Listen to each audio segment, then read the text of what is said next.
Hello and welcome to the Graveyard Media Podcast episode. I forget I think it for was the week of 15th. January 15th, 2018. Oh, it's the 15th day, not the 15th episode. I think it's eh, Yeah, I remember like last time it was like 24th or something. I was like, is it the 25th episode? Wow, I think it's the yeah. 25th. So it's the 25th episode on the 15th day. It's multiples of 5 today. Shit. Here.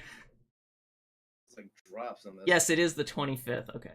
Oh, and I Okay. forgot to change all of the Twitch stuff. So, oops. Oh well. Oh well. We're streaming right now. We're streaming a video game. Whatever the Dalsson was playing Yeah, last. I don't know.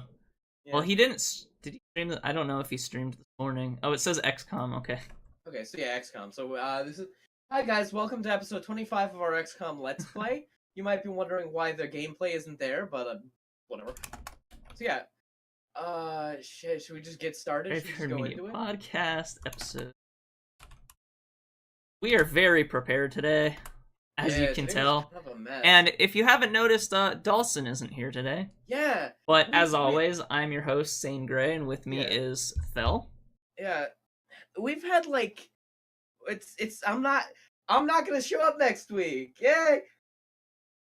Yeah, if the pattern holds, right? Yeah. Oh, it's been some weeks. All Yeah. right. So should we just jump So, into it?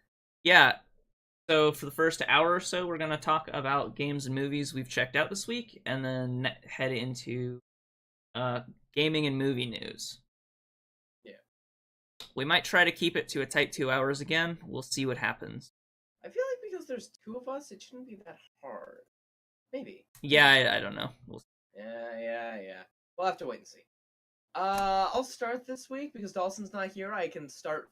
I don't usually get to start, but he's not here, so I can do whatever I want. I saw two movies this week. And my thing didn't update. I Oh don't know. no! Crap. Update. Fresh. No, go ahead. Sorry. So, first movie I saw was The Shape of Water.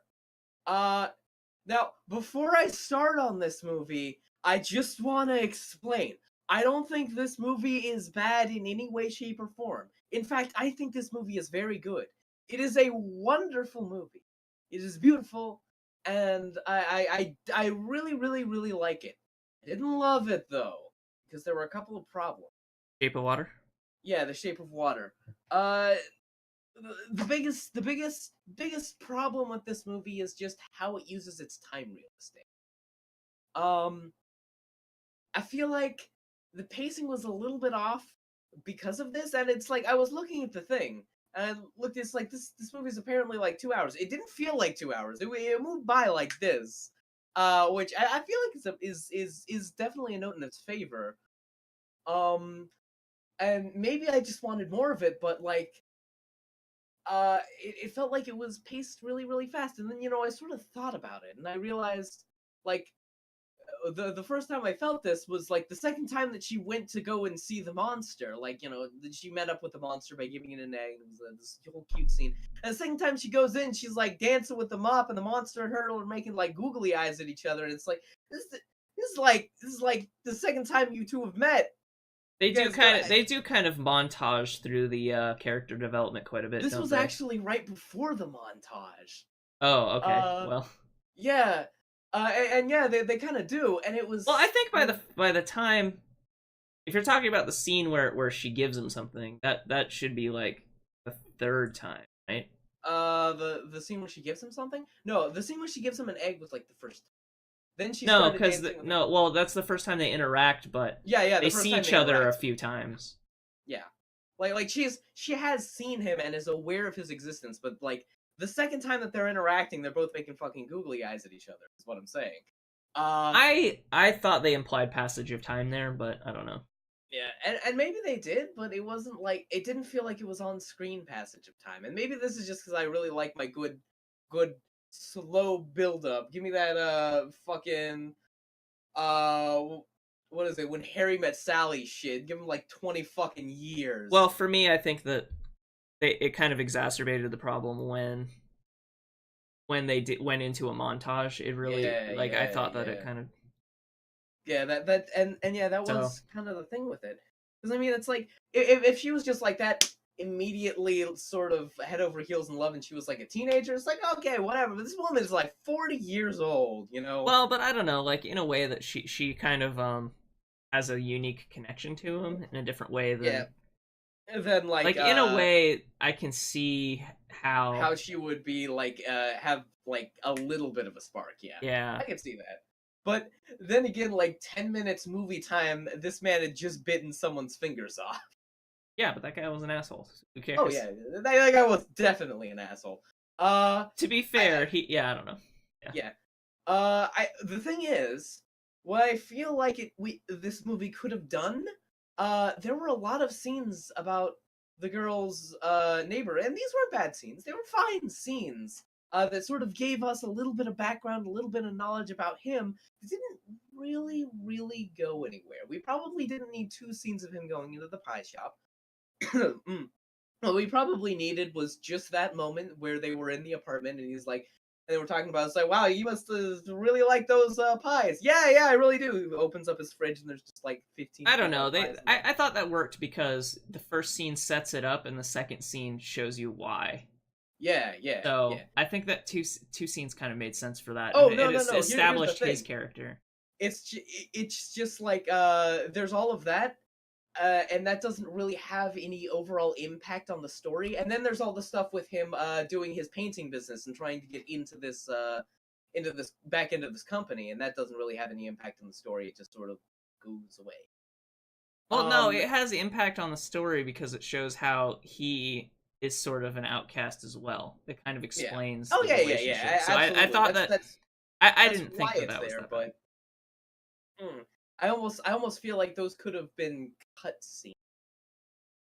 But Did you talk about yeah, the Golden Globes last week? a little bit. I did talk about how Guillermo del Toro won, and I'm super happy for that. Honestly, Yeah. I Do you am. think that this was the best directing of the year? Because he won Best Uh, Director, so yeah, that's tough. I thought the directing was really good. I thought all the Oh characters yeah. I really mean, the worked. direction of the movie was very good. I don't know if it was the best director, but I don't know. I'm almost like I'm a little bit nebulous on it because this man has been passed up for so much shit. You And almost don't care. It's almost like a lifetime yeah, achievement award, exactly. right? Yeah, that's the thing. Because the reason that I'm sort of judging this movie so harshly is because I'm judging it on the merits of Pan's Labyrinth, which is such a phenomenal movie that constantly when people ask me, "Oh, what's your favorite movie?" I don't know, fucking Pan's Labyrinth. I love that movie so Yeah. much. So Yeah. I'm gonna Hmm? I don't know what the word I'm looking for is, but I've never seen Pan's Labyrinth. Wow. Yeah, so Here's the thing. That's surprising to me because of the fact that Pan's Labyrinth is this sort of like foreign language indie film that has been released on Criterion since it came out, and everyone I ask is like, "Oh, Pan's Labyrinth? Yeah, I remember that movie. Yeah, I saw it in the theater. It was kind of fucked up. Yeah, it was some good shit. It's got yeah, that I monster know a with lot the of eye." people who have seen it, but I have And not. So it's weird. So I'm not gonna spoil shit for you. yeah, so I don't know. We can You need to you need to I'll see that movie. it's always been on my short list of movies. I've just never gotten around to it. Oh, it's So I don't know. fucking incredible. I can't say enough good about it. But I feel like I uh have this list of movies that I'll never watch. They're like yeah, movies I should watch that I will never get to. So I don't know. yeah. But That I have a bunch of movies like that too.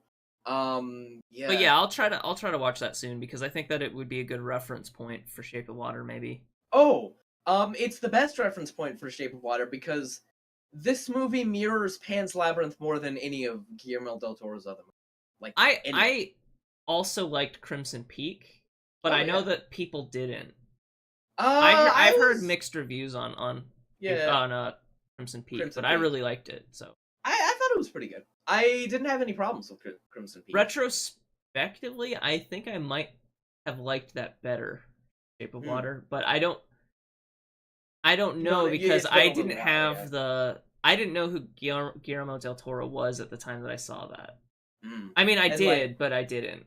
You know what I Yeah, mean? yeah, yeah. And that's the thing. Like, I think at the time the only two movies I'd really seen is Crimson Peak and like Pacific Rim. So yeah, and it's like, and I've always had a love for Guillermo del Toro since I was a fucking child. right. I love this man. Yeah, I listened to last week's podcast, so I kind of Yeah, heard the story you told, so that was cool. yeah, but yeah. Um, Not I. If, Shape of Water. There was a lot of stuff that like really, really, really mirrored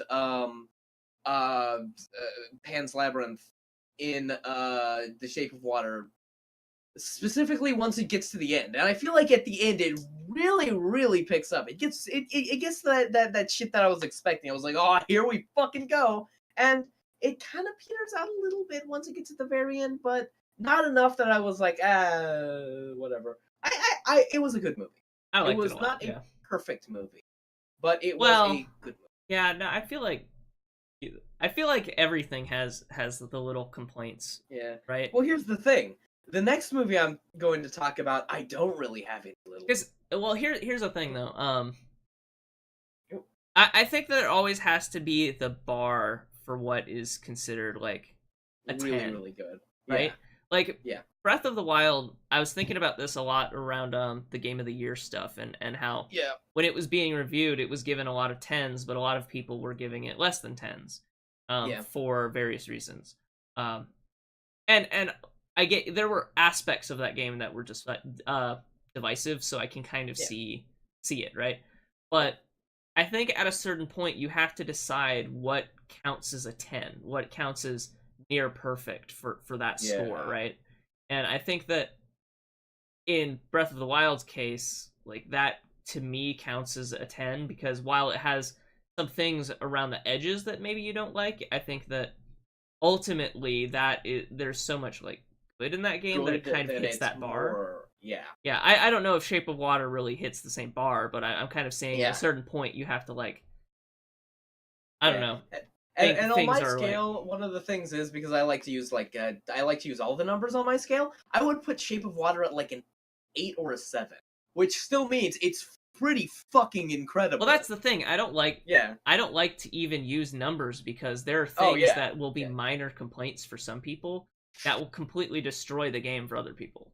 Yeah. I like, for instance, I mean, to use the same example, Breath of the Wild, for me, the weapon durability system, which is hardest at the beginning, Yeah. um, is to me a minor issue. Like I thought that things break too easy at the beginning, and then as you play more, things break less, but they last a bit longer, and you can replace stuff pretty easy.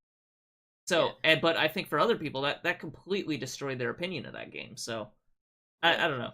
And it's weird because I like the weapon durability system in the beginning a little bit just because of the fact that like it gives you like it basically forces you to try all the weapons, which I Yeah, might have just no, thought was wrong for exactly, a and while. that's I think that's the whole argument for the durability system. It Yeah, forces and you it's to, probably exactly why they implemented it in the game. yeah, and then there's lots of situations where things break it in an opportune moments, and you have to change your strategy up in a heartbeat. Like, and I think that's cool. Yeah.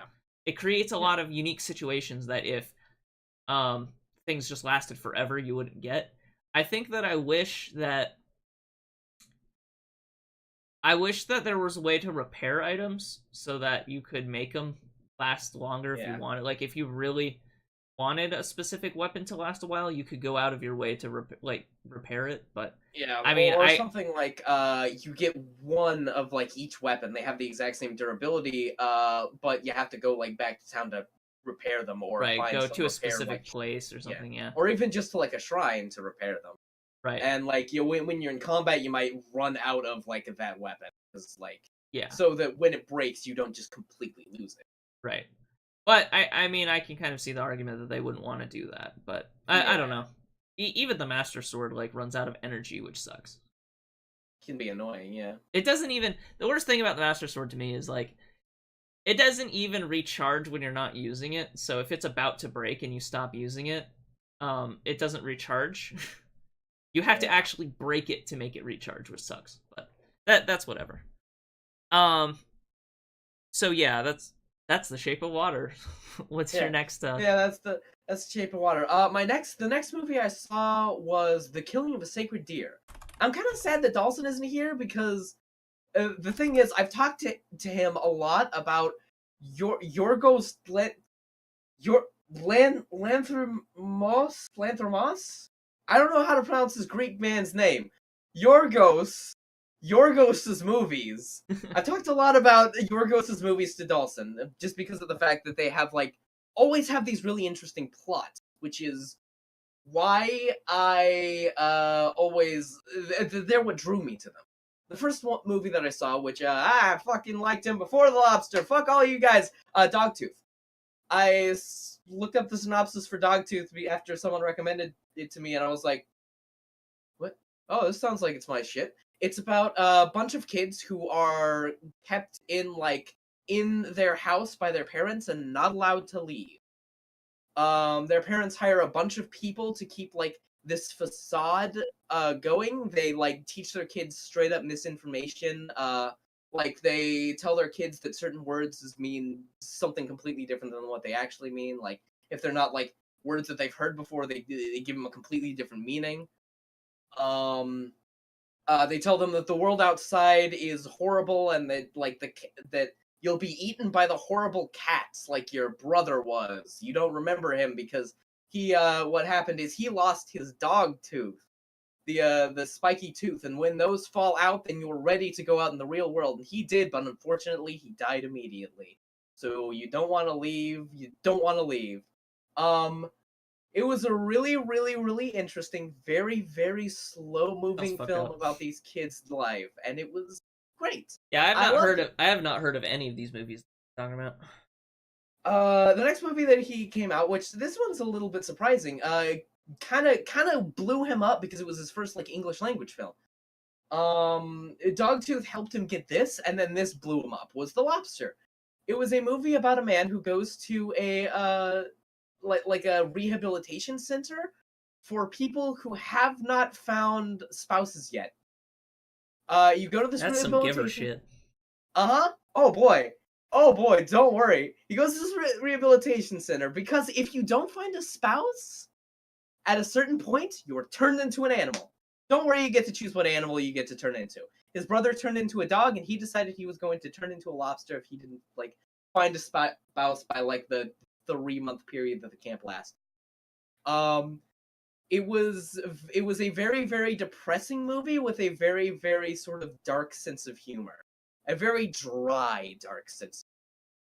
There was a point when Dr. Steve Brule, I'm trying to think of the actor's name and I can't ever remember it when I need to.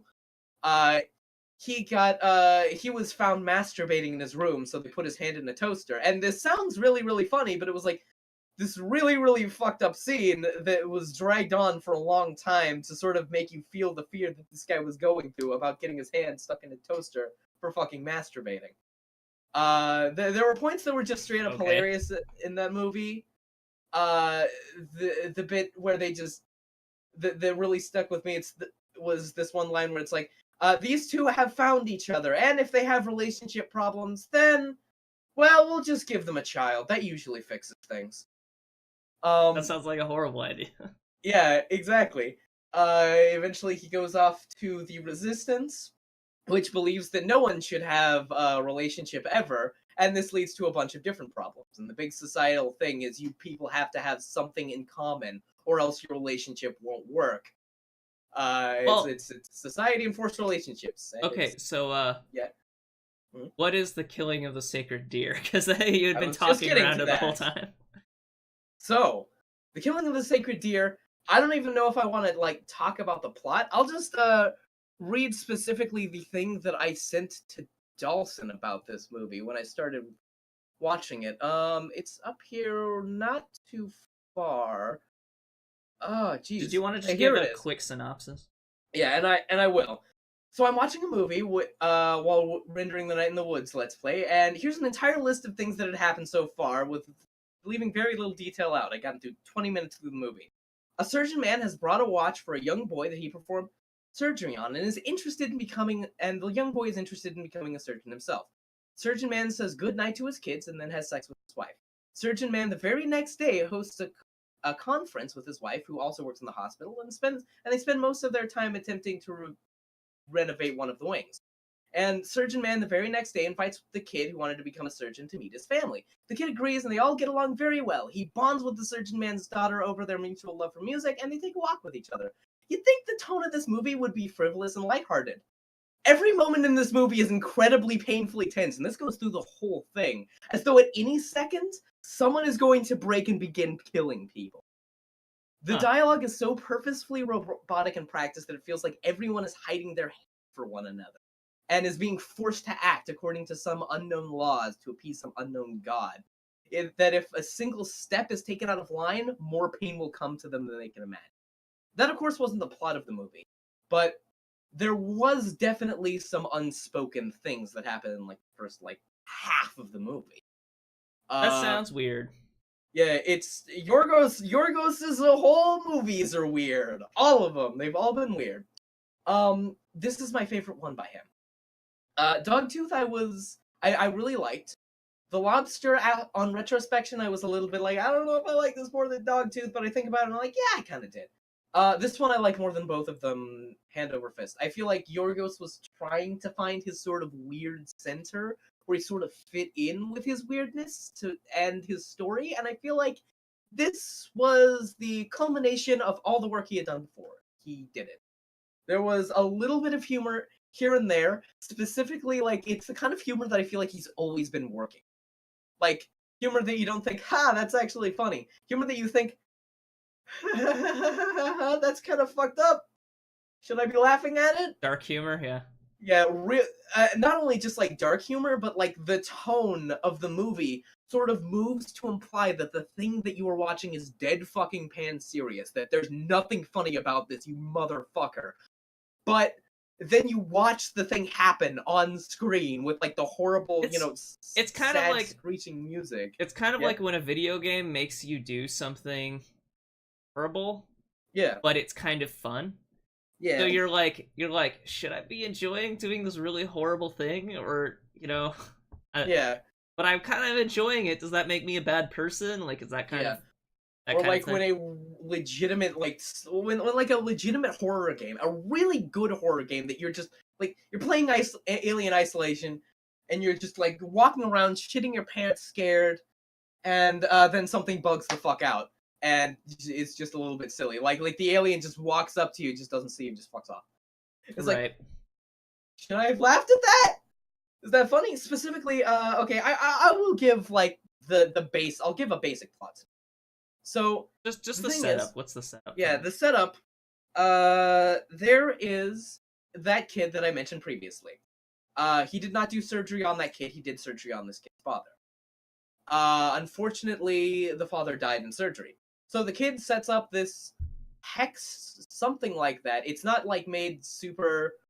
They don't go into detail because it doesn't matter. On this guy's family, where these people are going to. Oh, what was it? First their legs aren't going to work. Then they aren't going to be able to eat. Then they're going to die. And you'll know they're dying because they'll start bleeding from their eyes. And you gotta kill one of them, or else your whole family is going to die. You gotta take one life for one life. Yeah. Oof. And so basically he's trying to figure out ways to get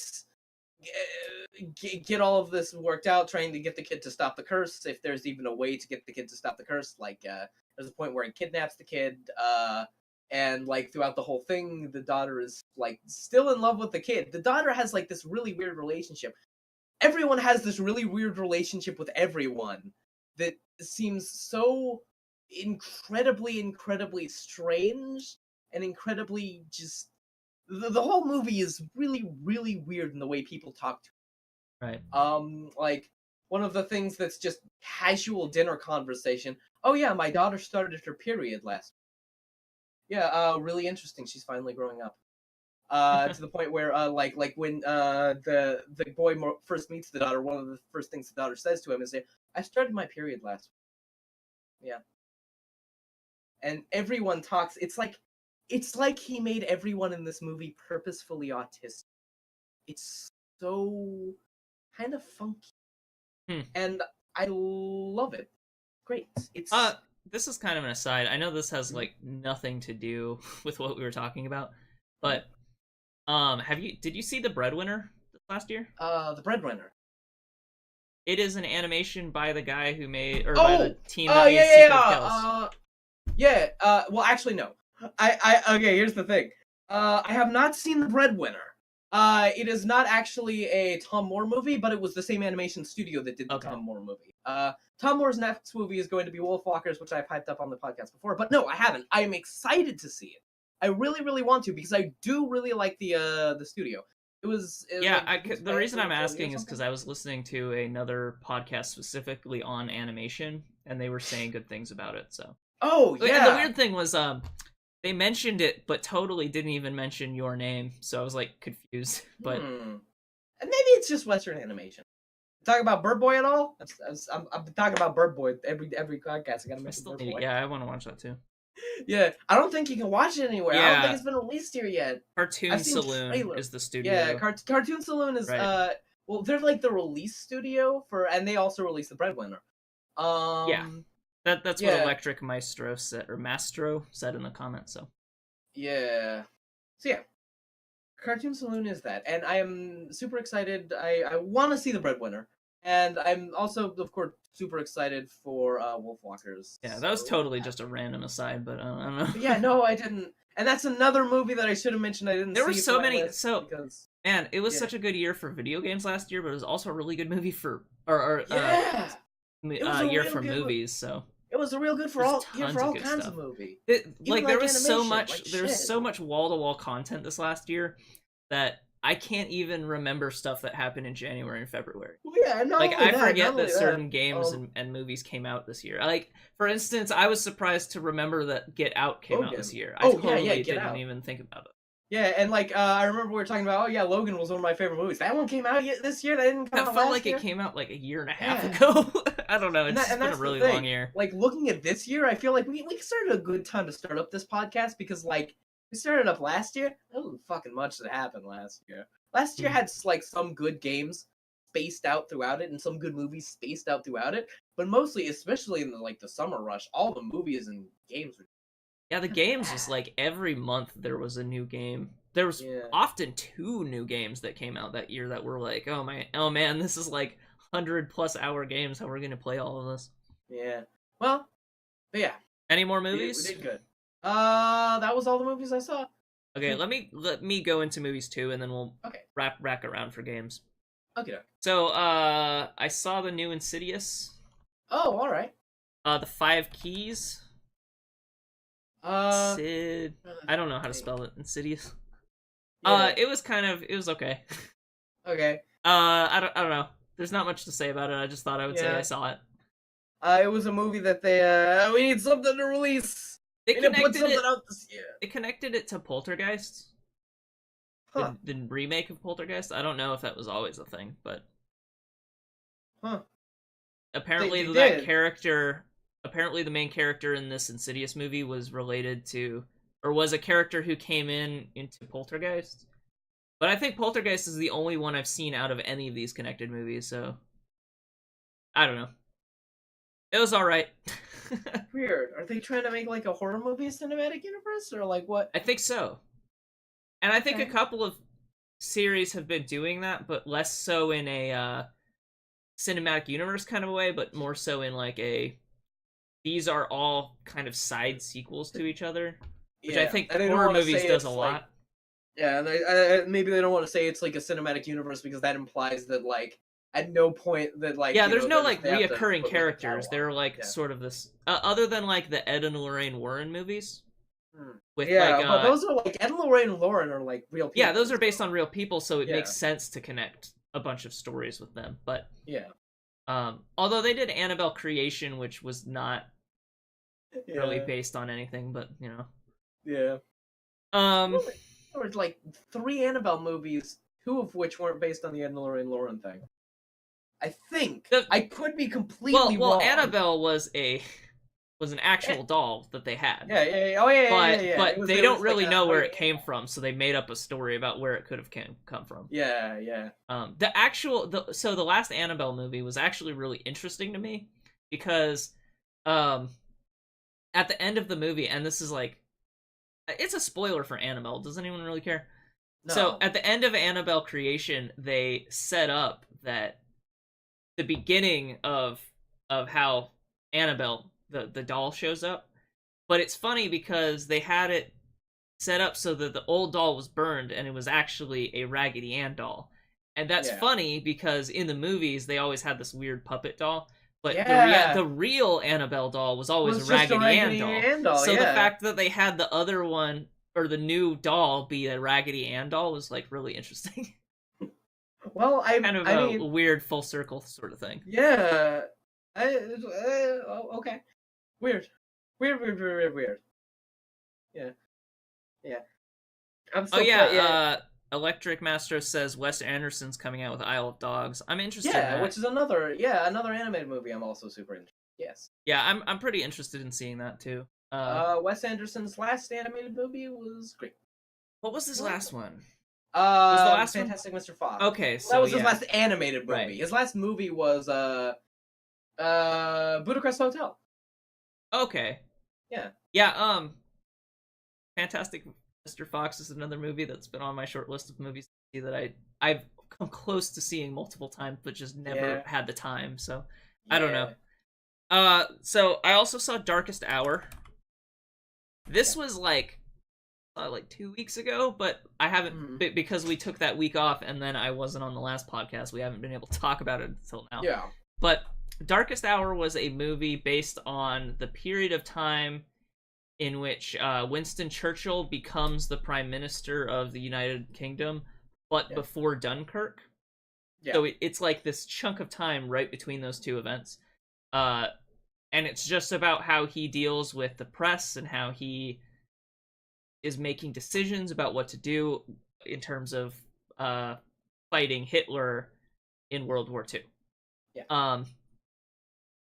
Very good character piece. Really interesting. I thought that like all the characters and set design was super good. Very like believable. Yeah. Very dramatic. The funny thing is the person I saw it with was like, Winston Churchill was in Britain? And I'm like, yes. Of course Winston Churchill was in Britain. They were not an American person.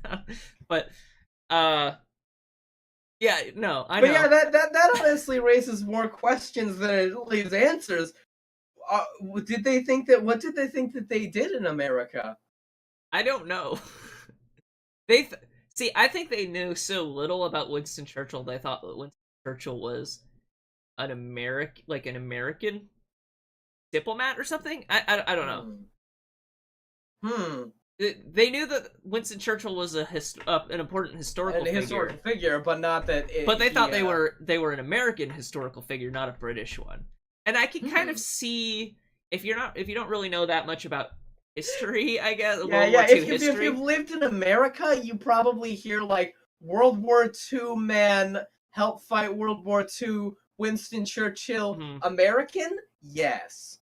Yeah, no, it's just like I think if you don't know that much about it, I could see how, because we don't often hear about important figures in other countries. Yeah. Like in schools and stuff. And people don't tend to talk about foreign important figures as much as American ones. Yeah. But Winston Churchill is such an important figure in like in the United Kingdom that of course we would hear about him, but it's just funny that they didn't know that they were a British figure. I just thought that was kind of funny. And you know, he's a very important figure and also just a great figure to learn about in general because he's just a big drunk fat man who's angry, and all historical figures that are great, and there's multiple of them. So yeah, any more stuff on Darkest Hour? Yeah, it was paced very well for a movie that only takes place over the course of like months or something. A lot happens and it's set up very well, and the interpersonal relationships between the characters is very good. It would be very like I think that's the very important thing about biopics is you have to really like focus on the interactions with the characters and make it come off as believable and real because especially when it actually happens, you have to pay close attention to that, and I thought they did a really good job. And of course, this movie is like getting a lot of attention in the like high end Oscar community because it probably deserves it. Well, yeah, and not only that, but this was definitely a movie that was released specifically to gain Oscar buzz. Probably. I think that what happened with it around the time. I think that what happened with it was it came out like it had a limited release right before the end of the year, and I think it only hit its wide release in like January or like January, early January, I guess. So I saw it in the wide release. The same thing happened with La La Land last year. Yeah, the same thing happened with Shape of Water too. Yeah. Because it's only in theater. It's only wide release now. Yeah. I saw it in a limited release because I really wanted to see it, but and I wasn't sure if they were gonna do a wide release, but I guess that was a dumb thought. Everything's getting wide releases now. I remember it was in 15, and unfortunately this is probably still true for like Cartoon Soul and stuff. I had to drive my ass all the way into Portland to go and see fucking what was it? I have a legitimate button to watch this movie on my computer. I had to drive all the way into no, the other one. Song in the Sea. Song of the Sea. I keep thinking The Shape of Water. It's close, but that's not. I had to drive all the way to Portland to go see Song of the Sea because I love Secret of Kells so much. I was like, oh my god, I had to see Song of the Sea. Holy shit, I love Song of the Sea. And it's like nowadays, just this theater's showing all this little stuff. This theater's showing all. You don't need to go out of your way to see these. It's great. Places to play.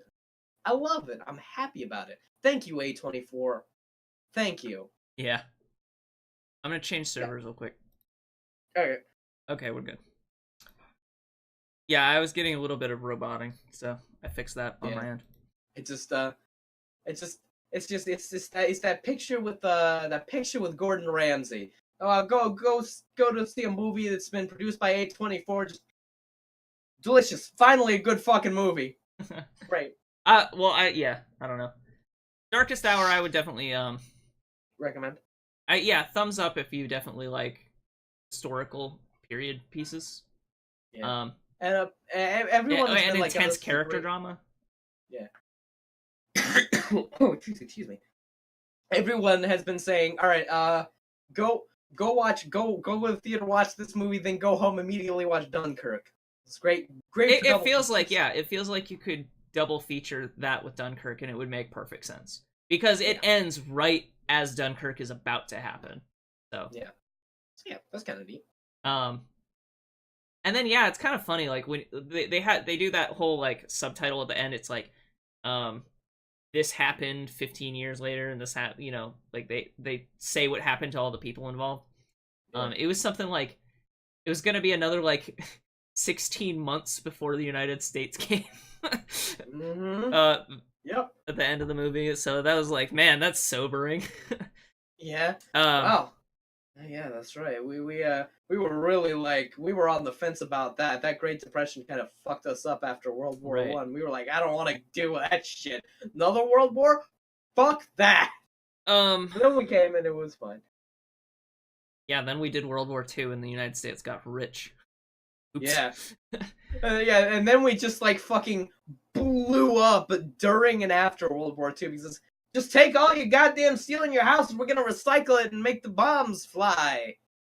Give us your steel. I don't remember if I saw another movie or not. I feel like I saw something else. I can't place it, so it must not have been worth talking about. Well, yeah, if it was so like lost in your mind that you forgot about it, so it's whatever.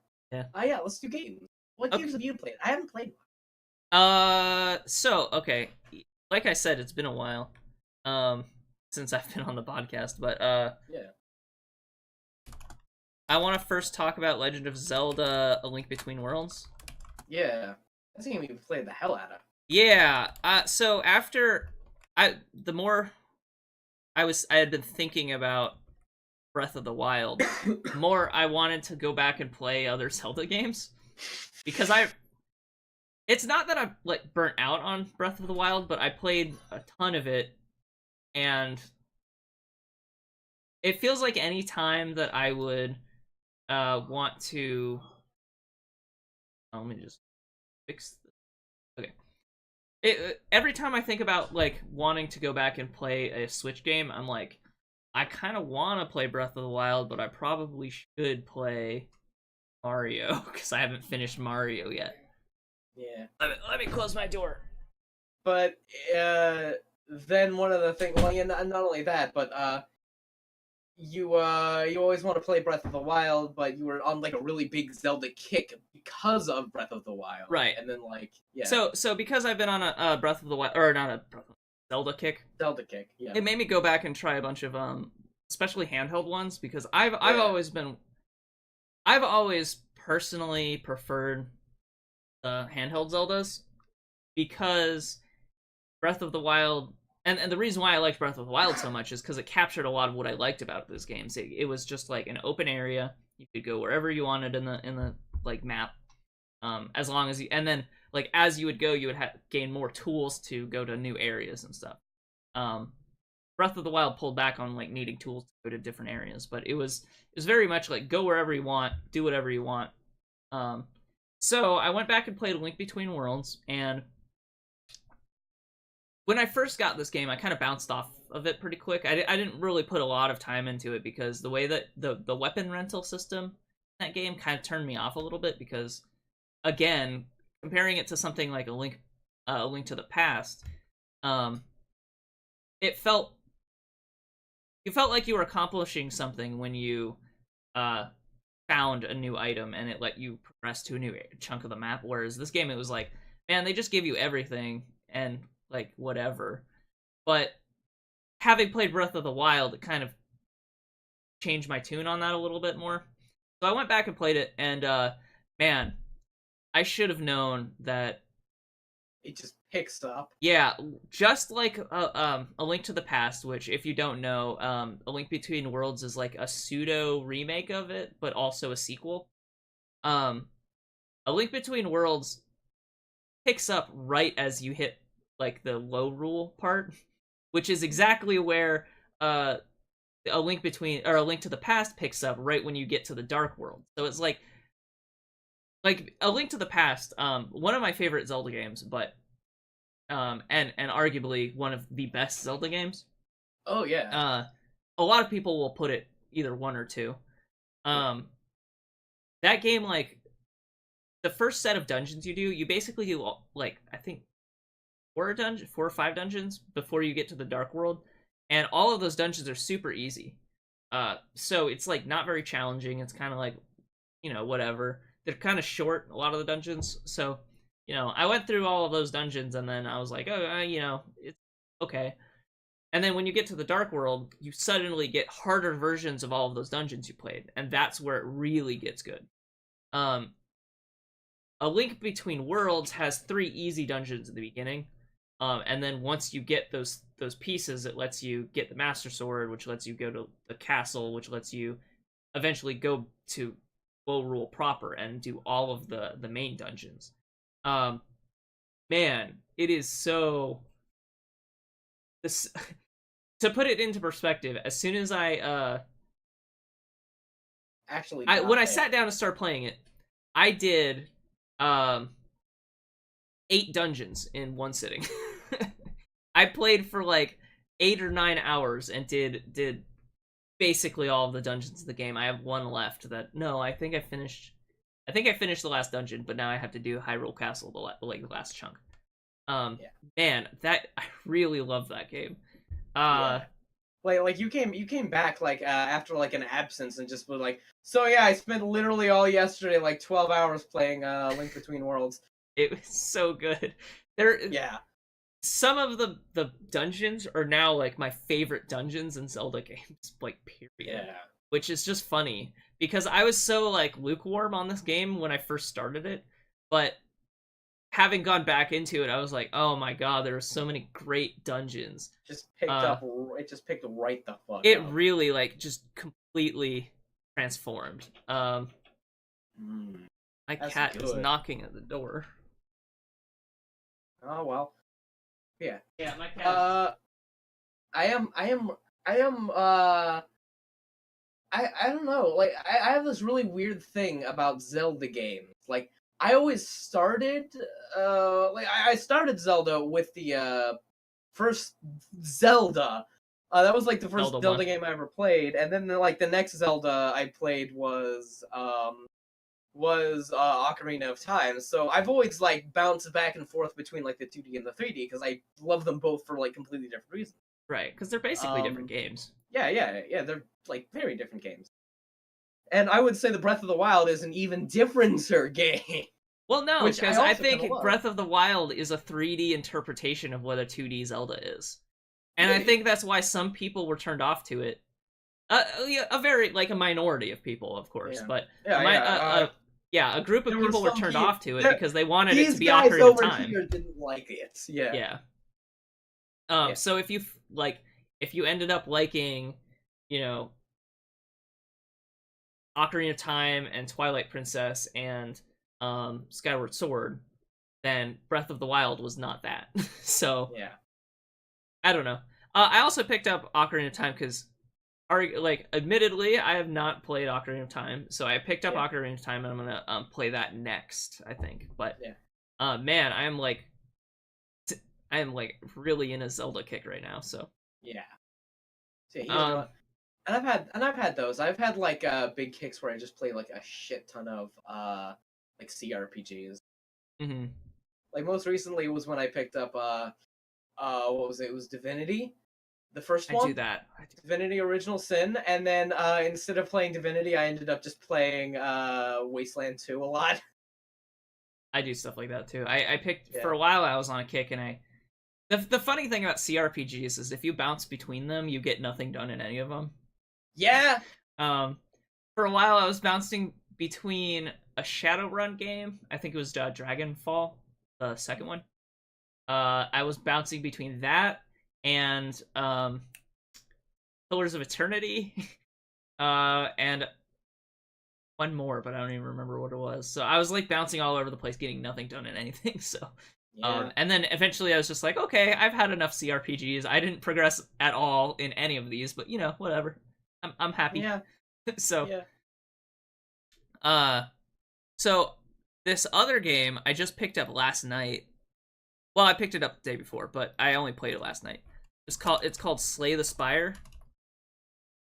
Slay the Spire. This is one that Dalsson showed me. Apparently it's popular. It's a popular streaming game on Twitch right now, and I totally can see why. But it's a card-based battling game against AI with roguelike elements. Hmm. So, card-based, single player card-based game against and in roguelike elements. This is totally up my alley. Um and boy was it. I played for 3.5 hours in one sitting immediately as soon as I got it, and I was just really into it. um right now there's it's in early access right now. There's two characters available, and both characters play pretty differently from one another. um the first character is very like risk reward based. You do things like you can sacrifice health to do more damage. um there's like the blocking mechanic. You can get a card that lets you build up your block forever, because normally the way that it works is when you use a block, it ends at the end of next turn if it hasn't been used up anyway. But there's there's a lot of cards that just totally change the way that the mechanics work, which is really cool. um and as you go through, it's kind of set up like FTL, where you get a couple of different directions that you can go, and then if you go down that direction, you're kind of locked into a path, but occasionally the paths cross over. Yeah. um Very similar to Does it? that. Yeah. Does it have like the like zones that are more hostile than others? Yeah, well, it's even more refined than I thought FTL was, Mhm. where FTL pretty much every direction there was like hostiles. There's going to be hostiles, but Yeah. this one's more so like you can there are shops, like all the potential like nodes you can go to. There's a shop, there's a normal enemy encounter, there's an elite enemy encounter, there's a chest, there's a bonfire which you can use to either heal or upgrade a weapon. um I think that there's other stuff, and then at the end there's a final boss. um so far I've in my first playthrough I made it to the second boss. Okay. um and I've since made it to the second boss again on the different characters. So I'm like, um I haven't beat the second boss yet, but as you go on, uh the more you play one character, the more like points you get towards unlocking things for that character. So the more you play a character, the more you unlock cards for that character as random drops that you get when you play. So you Yeah. start off with a very basic deck, and after fighting like an enemy, it'll, as a reward for fighting that enemy, it'll say, okay, choose cards to add to your deck, uh, or one card, and like each encounter will give you one more card, and then you fight a boss, and you'll get a better version of one more of another card. So like there'll be, as you go on, you'll get more and more cards that like uh totally change your playstyle. Um, there's also relics, which are like bonus stuff, and those are either like they can be beneficial ones or they can be like risk reward ones. So like everyone starts with a relic, but like you can get stuff like heal at the end of combat, heal at the start of combat. There's like draw two more cards. There's like one of the boss relics that I had gotten was called Snecko Eye, which made you confused at the beginning of every encounter, and for it, basically you were always confused.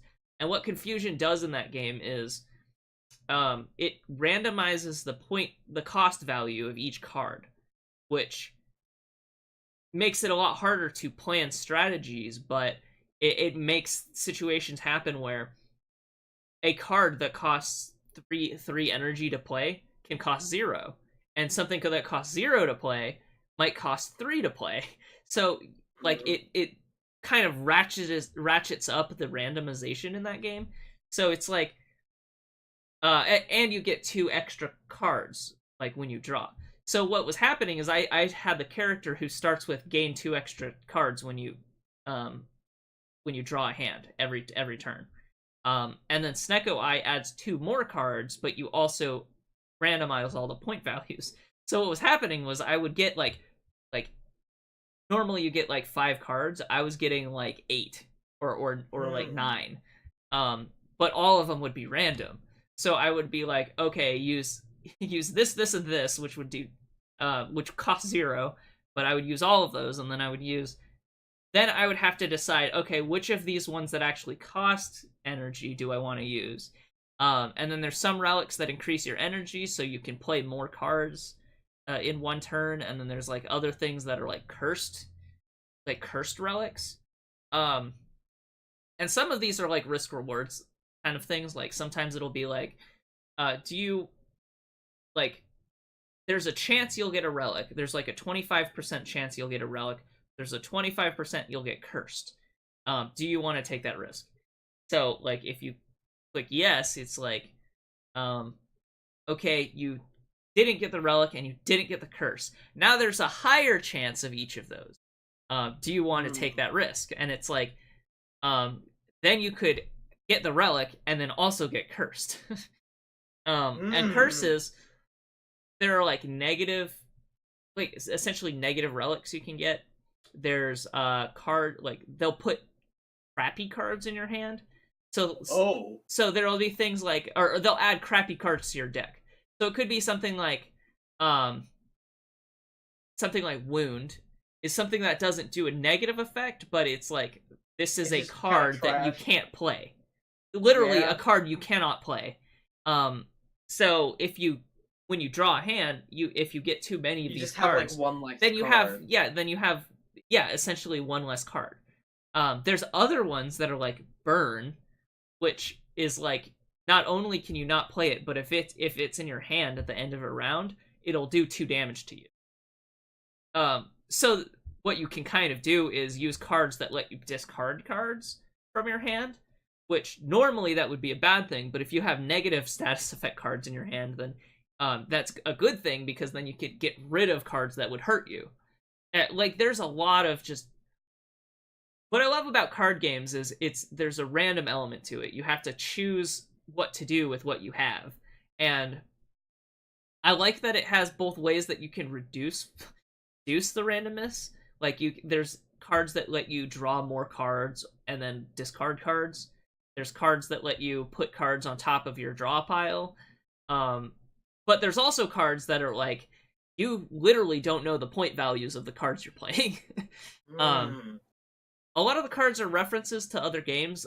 There's one card in particular that I wanted to mention called Die Die Die. And that just obviously an Overwatch reference, but it's like, do 15 damage to all enemy cards, or all enemies. Yeah. But then discard this card. And not discard this card, but remove the card from play. So you can't get it again. But if you have that Snecko Eye thing, that card could cost 0 to play. It could be free. So there's just a lot of really cool combinations you can do. There's one, like the other character had a card that lets you, rather than getting rid of all of your block at the beginning of a turn, it just stacks all of your block. Which, after, like, if you get decent cards that add a lot of block, you can have 50 block. Like, and they have to do 50 damage to you before they start hitting your health point value. So there's just a lot of different things that you can do. Lots of moving parts. A lot of things that change the mechanics of the game. So I am loving this game.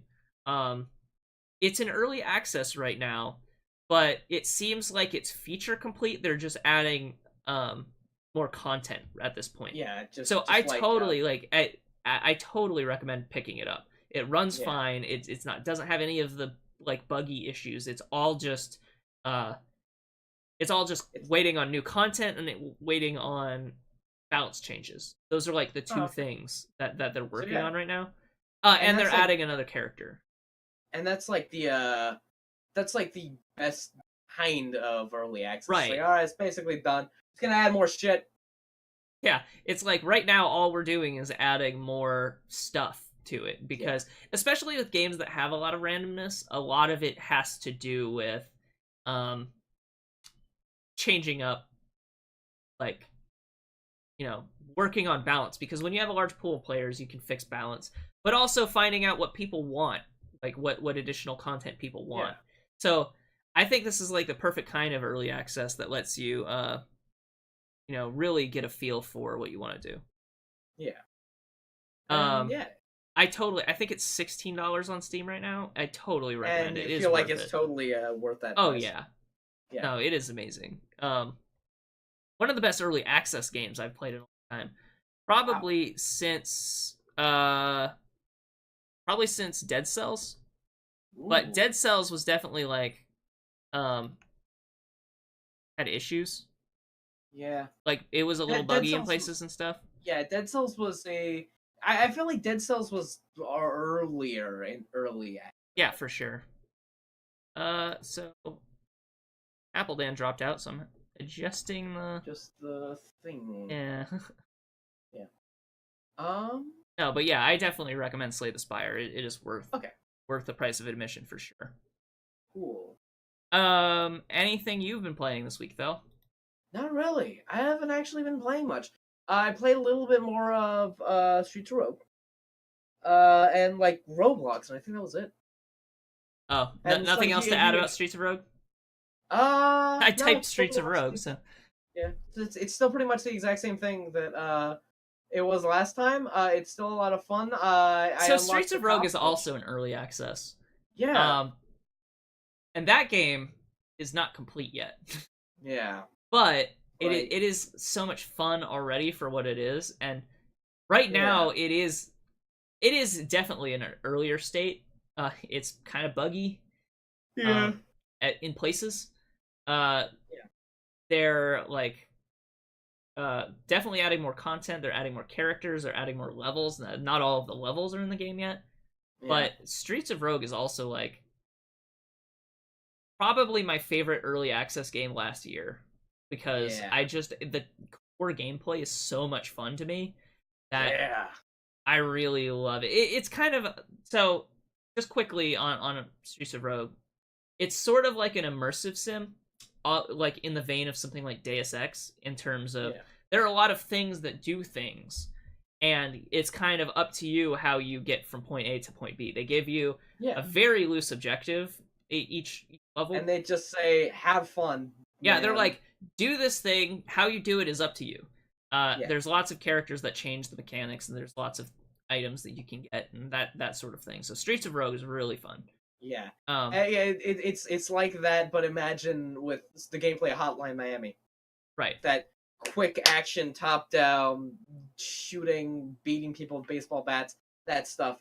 And like, I love both of those things. It's funny So I because love this game. if you look at Streets of Rogue, that game has really good core mechanics, but it's definitely like the earliest along of some of the early access games I'm playing. Yeah. Dead Cells is kind of like feature complete but light on content, or it was when I played it, and I think Yeah. it's come a long way now. But when I was first playing it, it was light on content, Kinda, yeah. and then now this Slay the Spire game, it has a good amount of content, but it also is like adding more, and it's feature complete. Like I honestly, if this game wasn't in early access, it just was out, I would still recommend Yeah, buying it.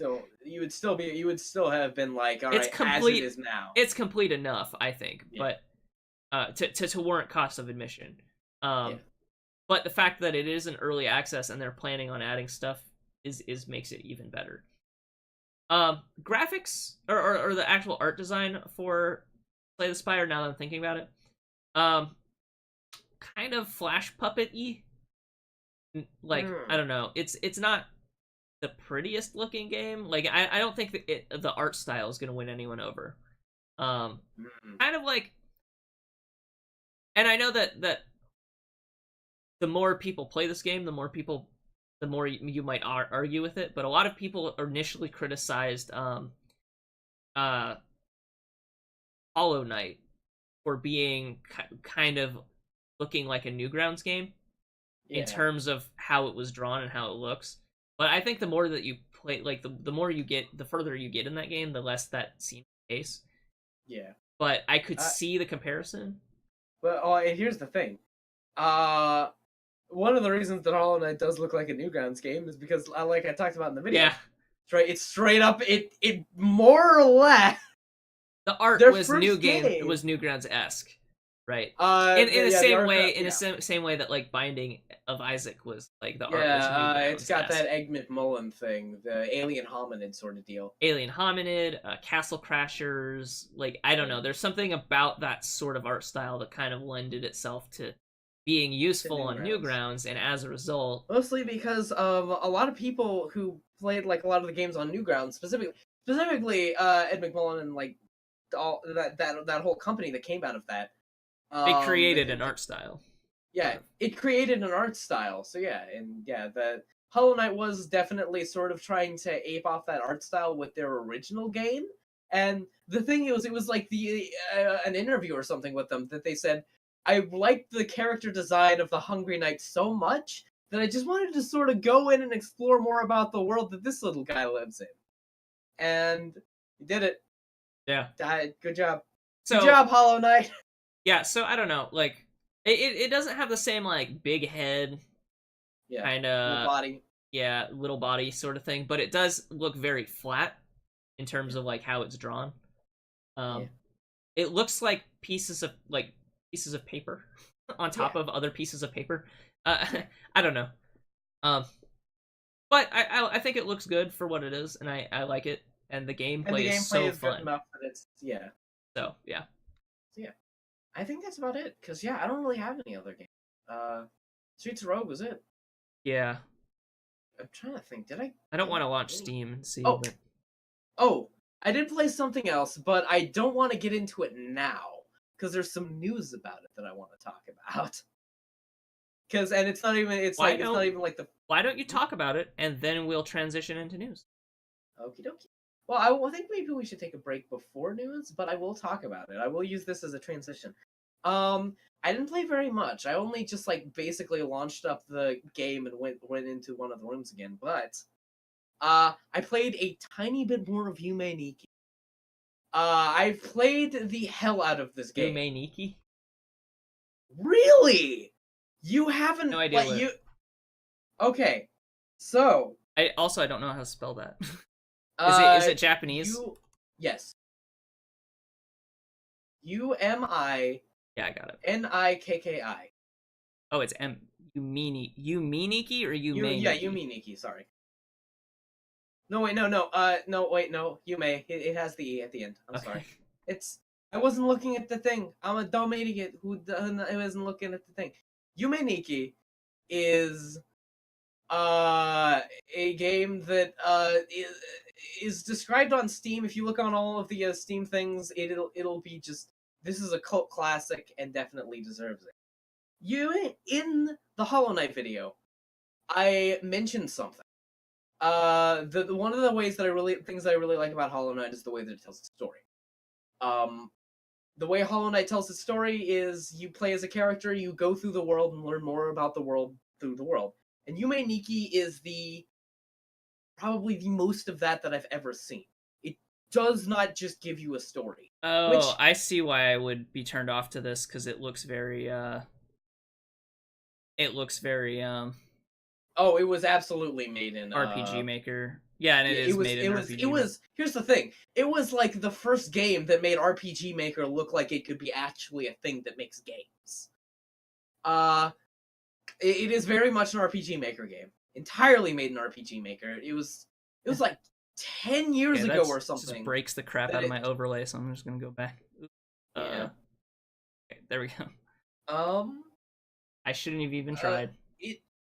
It is a game like if I were to describe the gameplay, what would be really really funny is that the best way to describe this gameplay on a pure level is walking simulator.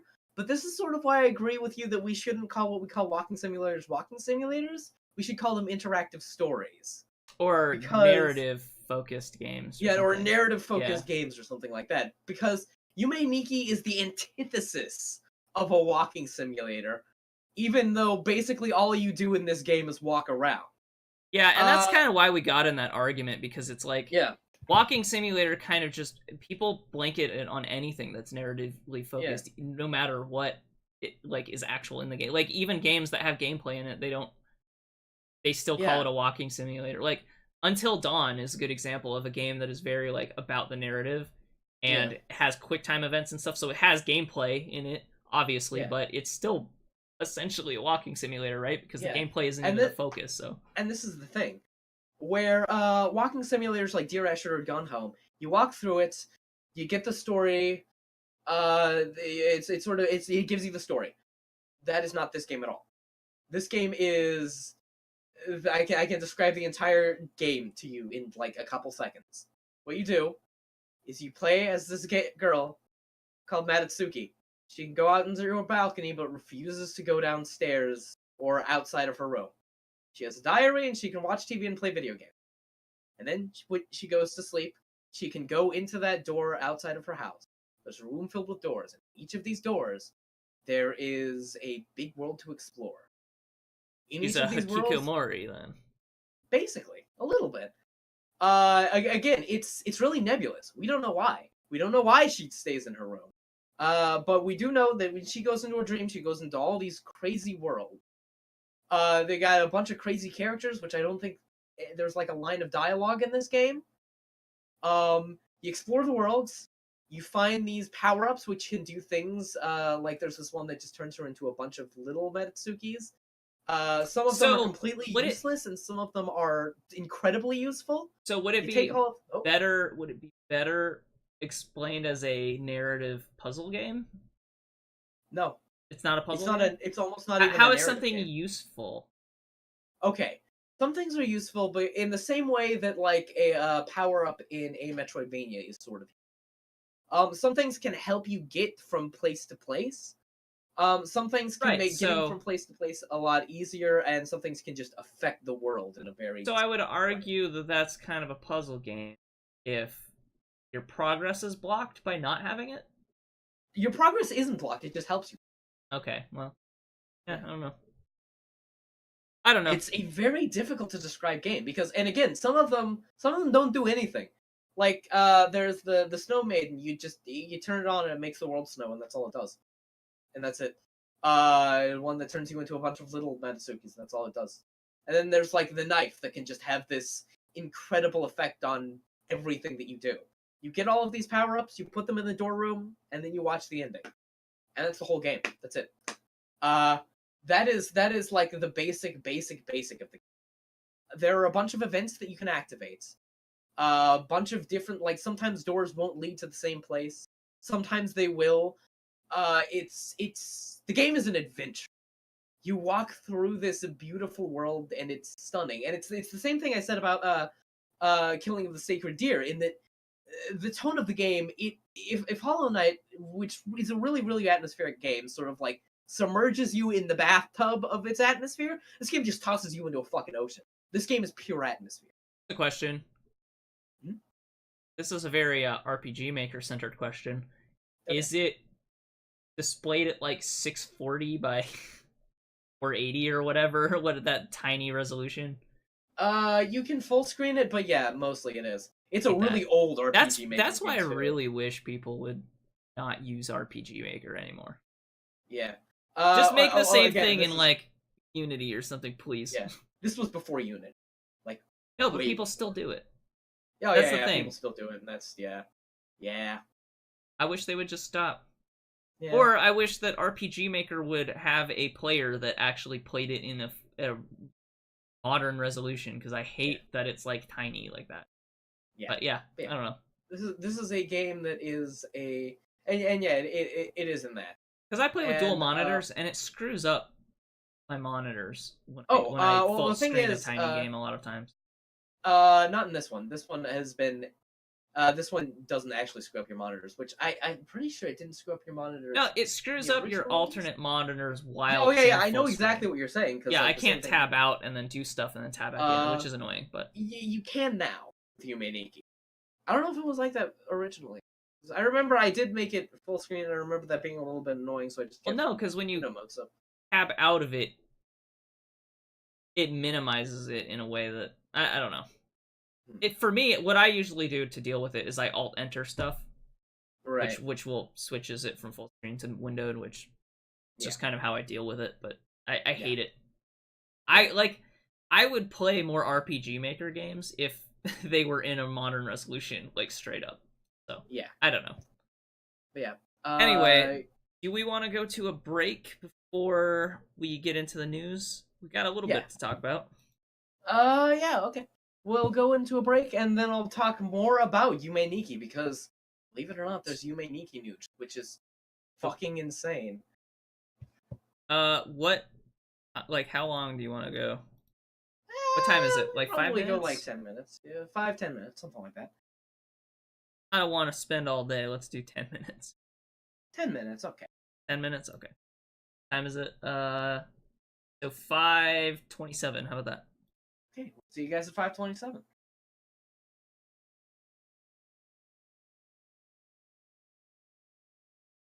And we're back. Hello. Hello.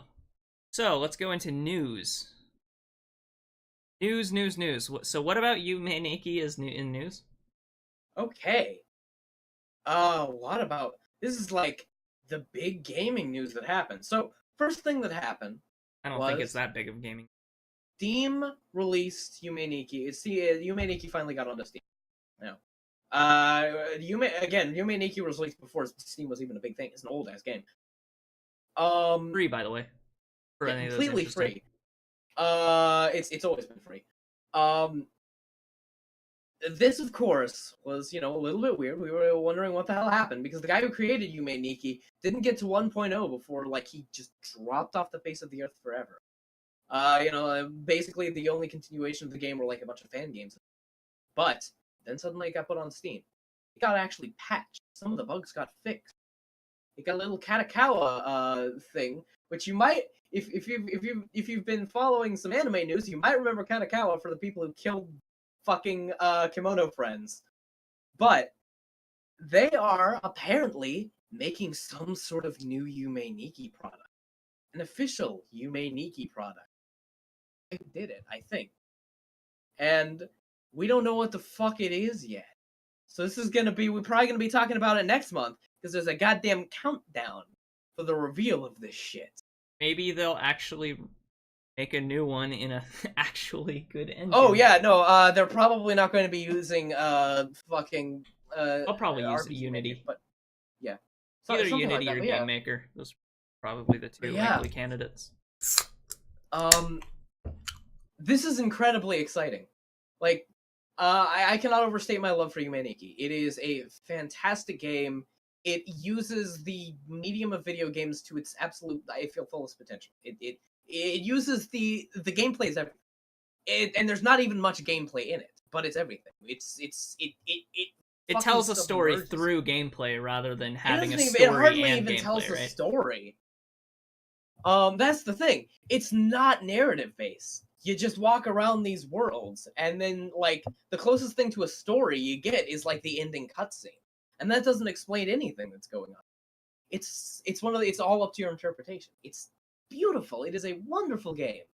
There have been like a billion fan games that a lot of people have said that are like sometimes just as good as this game, and like I haven't played any of them, and I feel like I might need to do that now. We're getting another one, and that is incredibly exciting. I am hype as hell for this. They gave like a little trailer, which is like Yume Nikki Dream Diary, which could be referring to the new game, or hell, it could just be a trailer for the fact that Yume Nikki is on Steam now. I don't know shit. Don't ask me. The trailer told me as much shit as the fucking game did. Yeah. Yeah, Yume Nikki has been described as a horror game. Nothing, the thing is, there are some things that can, like, kick you out of the dream, but it's just generally unnerving. It has a very unnerving atmosphere that permeates throughout the entire game. And some things are really nice. There are some points in the game that aren't unnerving, but it's... I don't know how the fuck to describe it. It's really, really indescribable. You just have to fucking play it. You'll know. You'll be like, yeah, I know exactly what the fuck he's talking about now that I played it. But like, well, maybe I'll can't fucking talk about it. Maybe I'll see what that countdown is, and if it's a remake, I'll wait. And if it's not, then maybe I'll check the game out. They said it's a new Yume Nikki project. Oh well, and that's one of the things about this game is you don't really need time. You can spend like 15 minutes into the game. Yeah, it's not a game that you need to play through to completion. It's a game that you just need to like jump in, go run around a little bit. Like, yeah, but I've been trying to put some time into a couple games this week, and I just haven't. Yeah.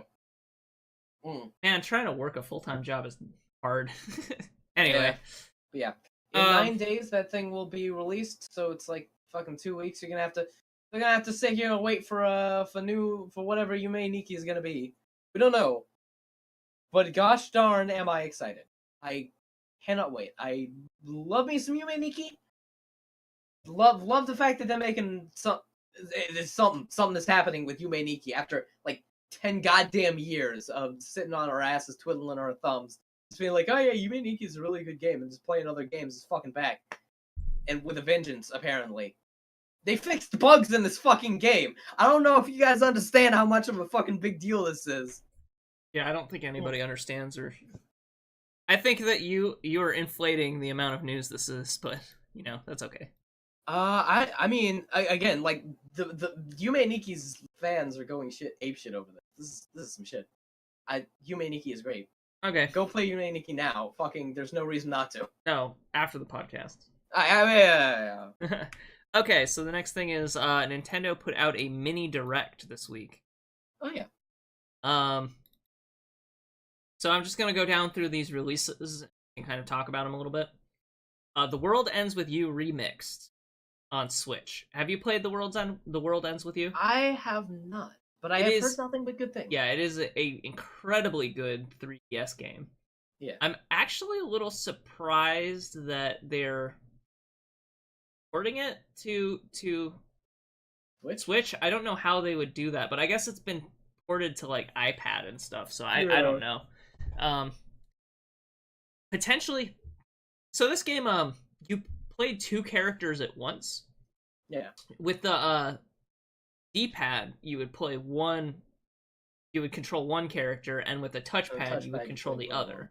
Yeah. So I could possibly seeing them breaking this up so that one controller does one thing and one controller does the other, and then you can, which might be easier to play than trying to do it with the stylus and stuff on the 3DS. But it might be even possible to like couch co-op this game in a way that wasn't possible before. Yeah. I'm pretty interested in that. I don't know. I still have it, so I don't know that I would buy it again unless they changed something decently significant and it was priced like I wouldn't pay more than $40 for it again. But I have an old copy, so I don't know. That's like my opinion. For people who've never tried it, I would definitely say it's worth checking out. New Battle Pokemon and Pokken Tournament DX DLC. So they added DLC for it. Okay. That sword Pokemon. Yeah, I know which one you're talking about. Yeah. I don't know the name, but I know Aegislash. Oh yeah. Aegislash, and there's also some new support Pokemon like Mimikyu, Rayquaza, or Mega Rayquaza, whatever that thing is called. Yeah. And then Mew and Celebi is later. Ooh. That's kind of interesting if you like Pokken Tournament.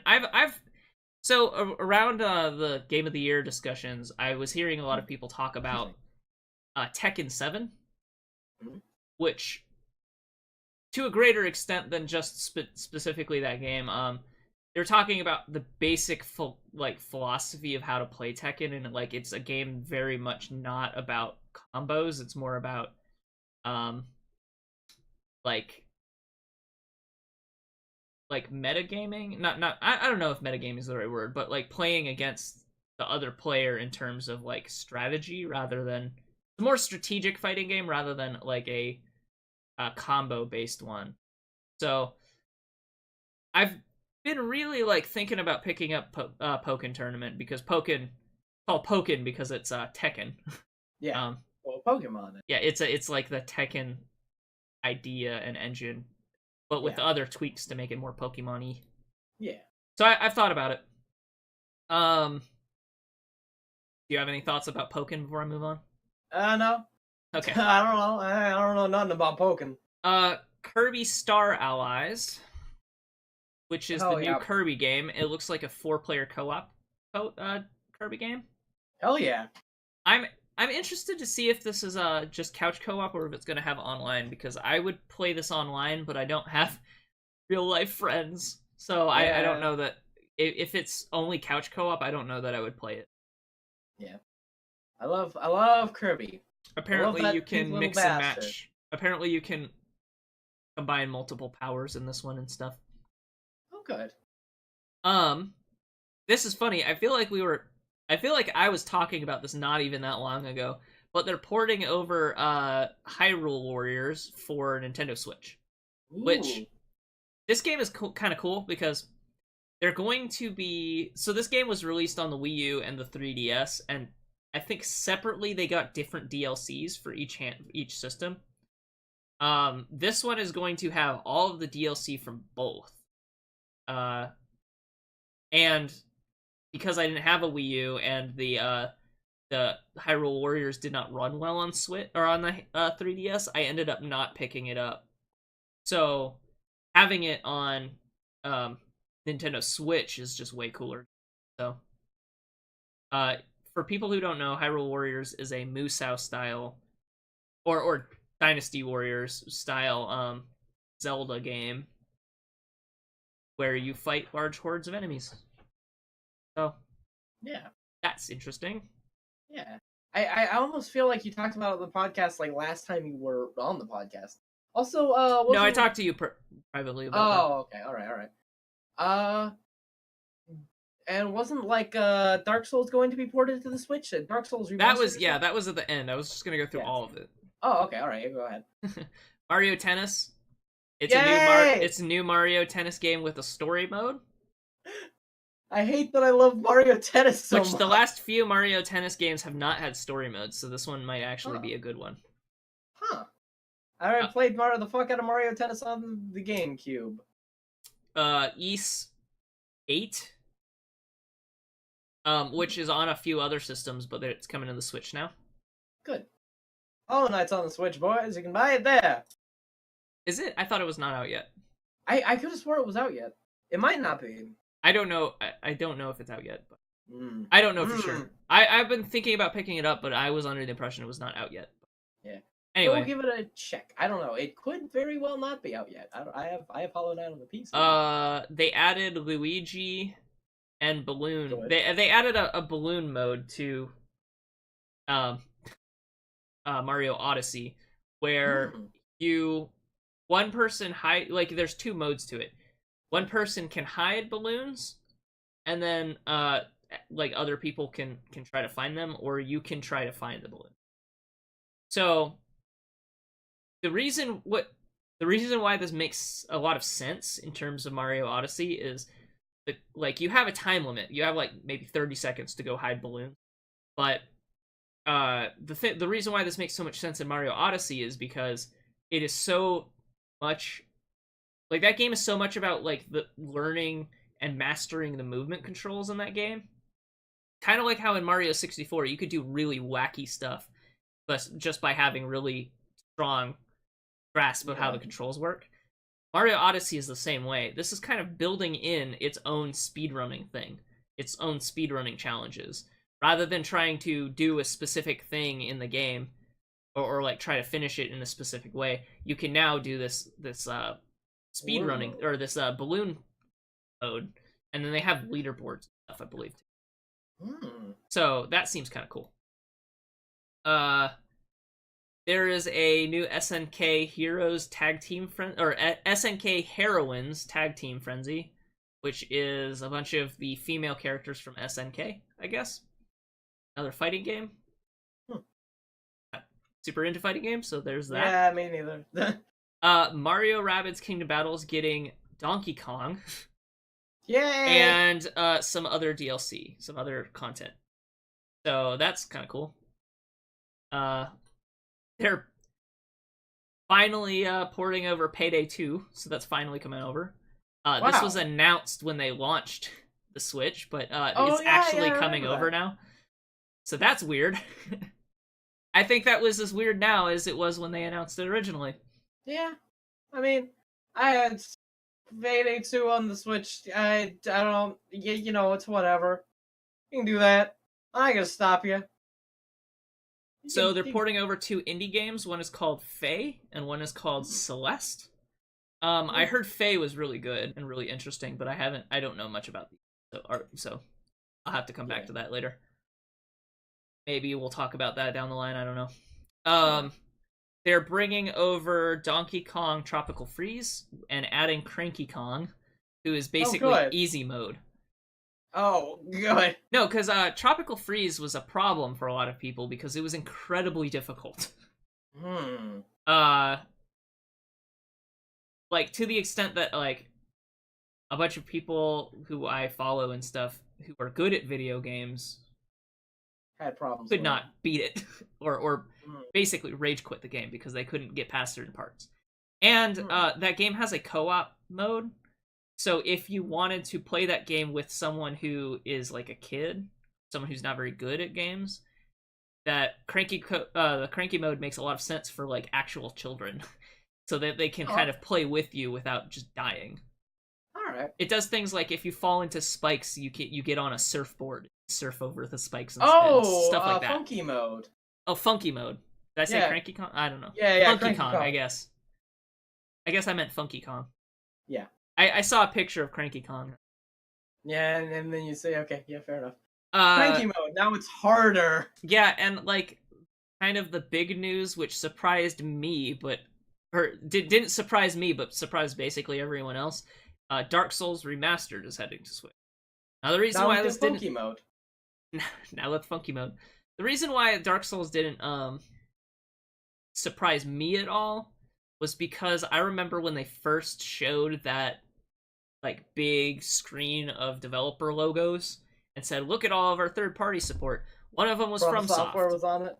Yeah, one of them was FromSoft, and the only games that they've made since Armored Core is Dark Souls. So Yeah, well, that's the only one that makes yeah. sense to put over. Yeah.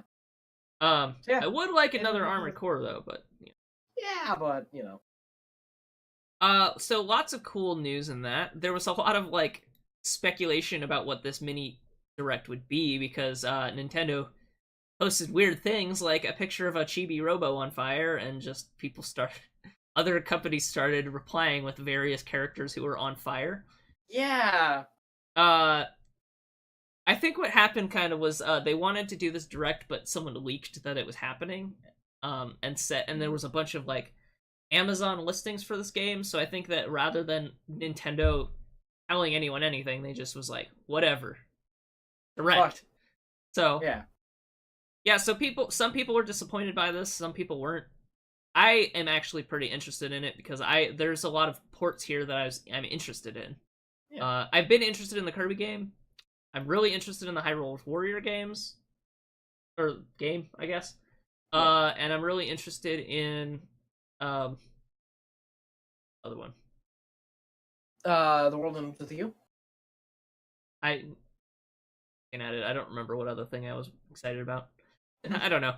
Maybe right. So I don't know about Dark Souls. I think I would rather play that on PC. The remastered is coming also to PC, so I might just pick it up there. Okay. Dark Souls Remastered is actually coming out on everything, including Switch. Okay, cool. So like it being on Switch is not like that crazy. Surprised.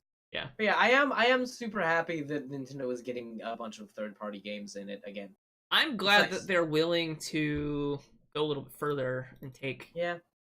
Like, I mean, this was same thing happened when Doom was released. It just feels weird that a game like that is available on Switch, but you know, I don't know.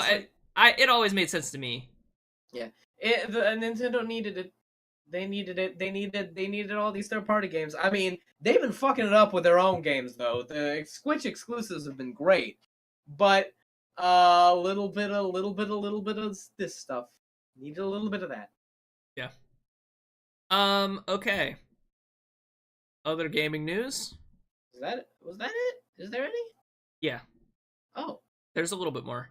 Well, I guess this is less. Oh yeah. Less super focused on, gaming per se. On technology. Yeah, but CES happened this week. Yay, CES! This last week. Yeah. Which is always a fun time. I've never been there, but you know. I actually have been to CES once. The best stuff is less the big companies doing stuff and more the you go down, find some of the smaller companies doing lots and lots of fun stuff. The little startups at CES are really cool. Yeah. Lots of weird stuff. Yeah. Lots of adorable goddamn robots that do like lots of stuff that never ever comes out. Yeah, lots of stuff that never ever comes out. Lots of like Chinese and Korean vendors selling like bootleg Oculus Rifts, and I saw like. So speaking of Chinese vendors who are putting out bootleg Oculus Rift, HTC announced that they're coming out with the Vive Pro. Yeah. I don't know if that was the best segue, but they are a Chinese company who are putting out something that is essentially the Oculus Rift. Well, the difference is that the Vive is a competent, functional piece of machinery. It works differently too. Yeah. I think that it works better in a lot of ways, but you know. So I wouldn't know. I haven't really compared them very much. Well, I haven't tried either of them, but from what I've read and looked into, it's just certain things that better on one versus the other. So okay, the new Vive Pro is increasing its resolution by 78%. Yee! That sounds good. So it was already like not getting quite as screen doory. Like it wasn't too bad from what I've read. But now it's that should help you with reading text and all things. in particular. Yeah. They also redesigned the way that it attaches and some of the ergonomics of the headset to make it a little bit more comfortable to wear for long periods of time. Good. And then also they they announced that they're coming out with a first-party VR adapter. So there's already a VR wireless adapter called the TP Cast, but now HTC is making their own. Looks ridiculous. Yay! I'm not going to post. I'm not gonna. Yeah, I gotta Go post. look. Go look it up. My Go overlay is look it up. broken right now. Yeah, it's a mess. But yeah. So there's no price released on it yet, but the TP Cast is priced at $300. So I mean, maybe they could charge a little bit more than that because it's a first party solution versus TP Cast, which kind of a weird solution, and there's like parts of it that doesn't make any sense. But I heard the TP Cast is a little bit annoying to set up. But the Vive, yeah, they're coming out with a first party solution for that, and it works with both the original headset and the Pro headset. Ooh.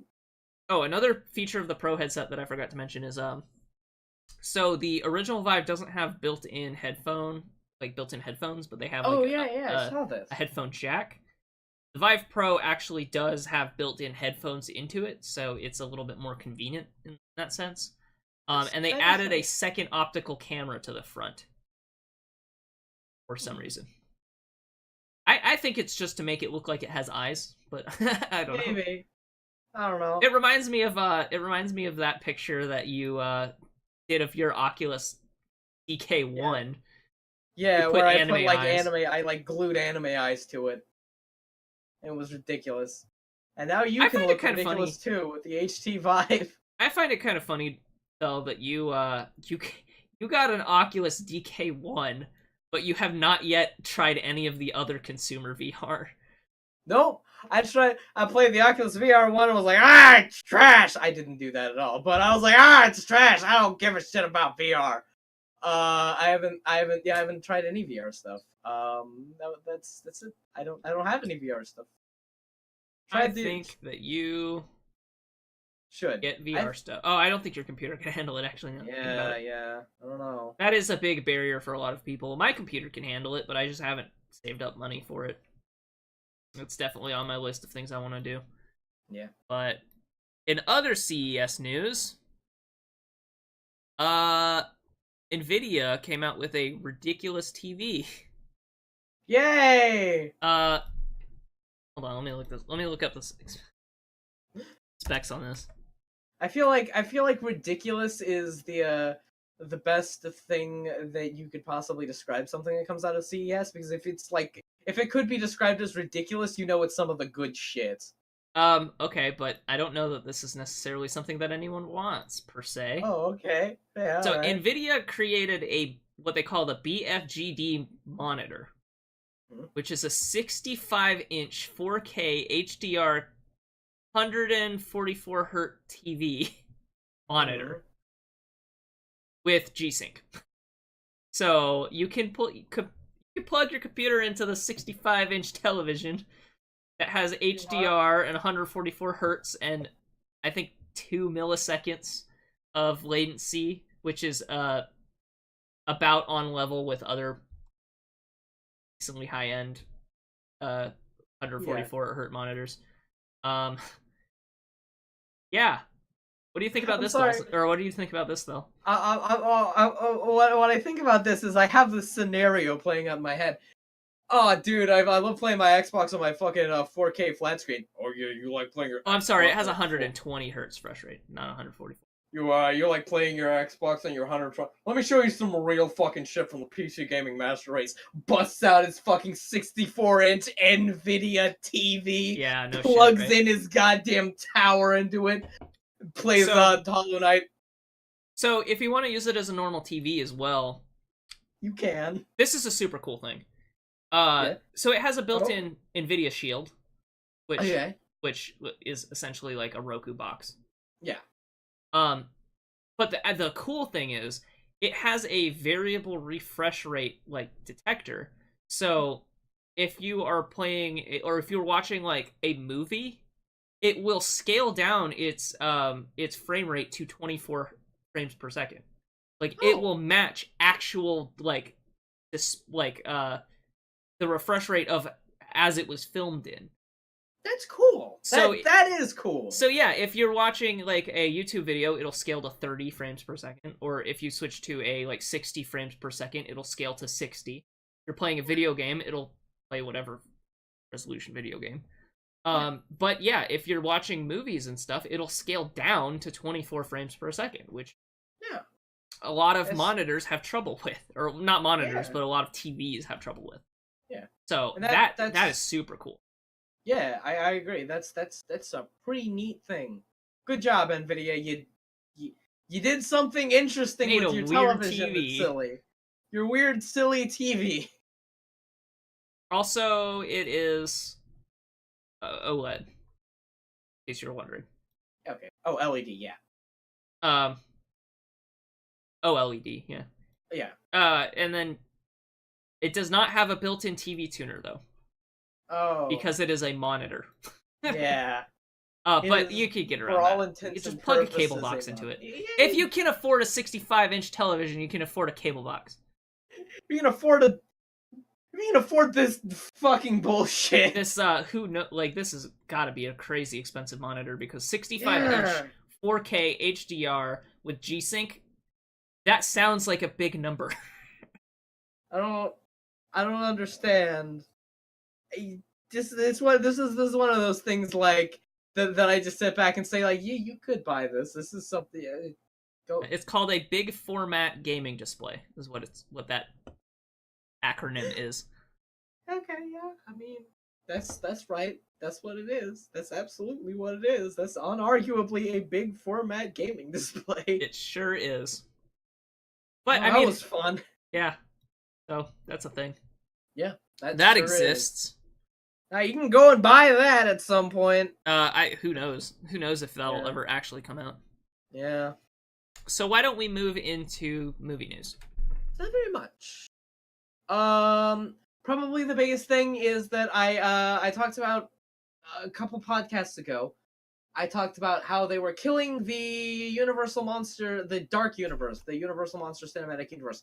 Oh, they're not. They're still gonna do Bride of Frankenstein, which is going to be, I think, maybe their next movie. They're gonna completely retool some stuff because they were like, they're going to reboot the cinematic universe. Yeah, they're bringing it back. They're gonna try again. They're gonna try doing Bride of Frankenstein, which is arguably the best original Universal monster movie. I don't even know if that's like arguably. That's it. Bride of Frankenstein is incredible. And it was very influential. The original one was, but who knows how yeah, who knows? How Universal will mess it up. Based on the Mummy, it's probably bad. It's gonna be bad. I heard that Dracula Untold wasn't terrible. That it was just not great. I heard it was mediocre. I don't even remember what Dracula Untold even was.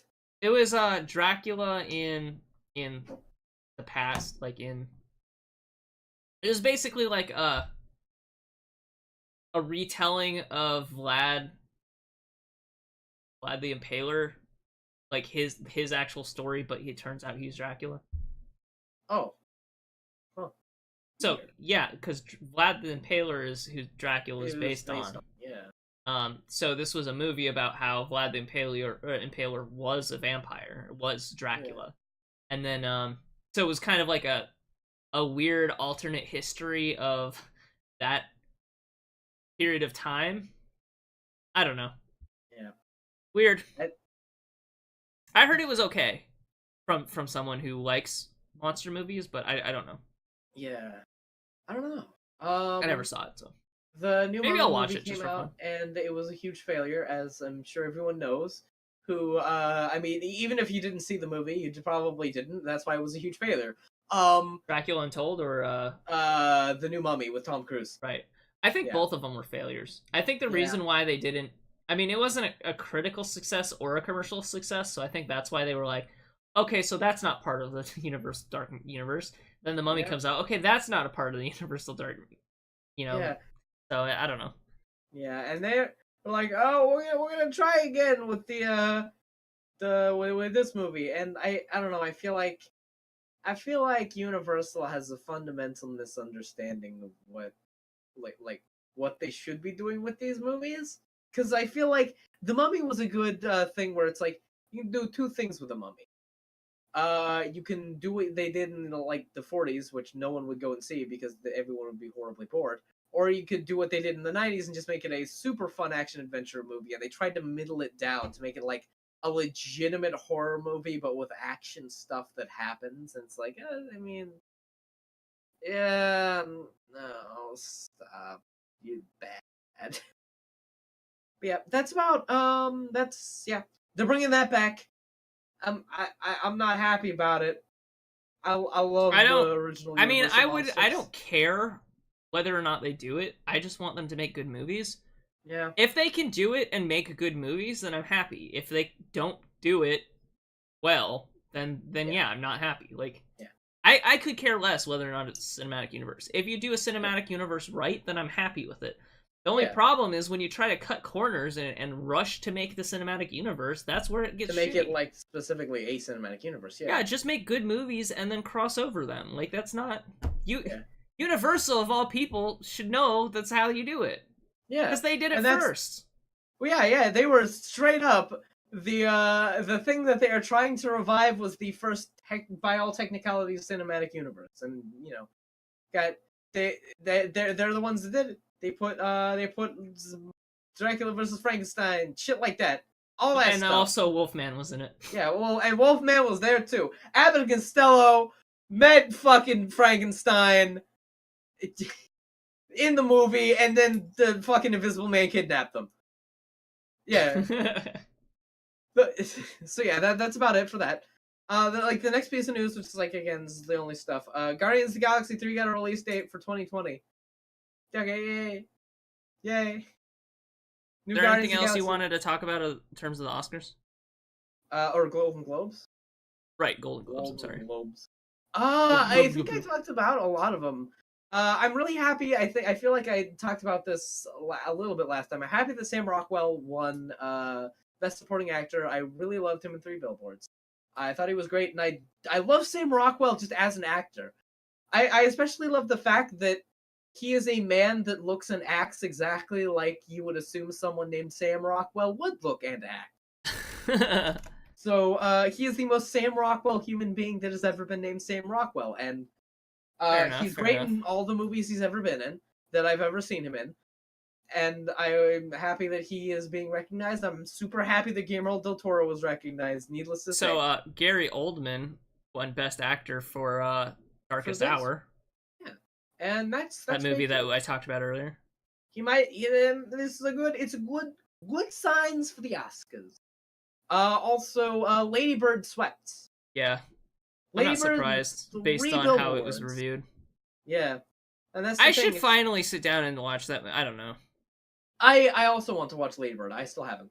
Yeah, I don't know if I want to watch that movie because I'm actually interested in the premise of the movie or want to watch it just because it's popular. Well, here's the thing. That's where I'm at with it. I was when Lady Bird first came out, I was really, really like middling on that movie because the last movie that the director worked on was a movie called Frances Ha, which to me was sort of like it was very much the epitome of a mumblecore movie. And by Yeah, epitome, you don't talked mean, about this like, last time. Oh, okay, all right. Then I don't need to talk about it. Then you know Yeah, exactly I what remember I'm you went gonna into the say. mumblecore thing for like 10 minutes last time, so we don't need to talk about that. All right, yeah, and it probably did because there's another movie that I watched that was a little mumblecore. I don't remember. Maybe I did. Maybe I don't know.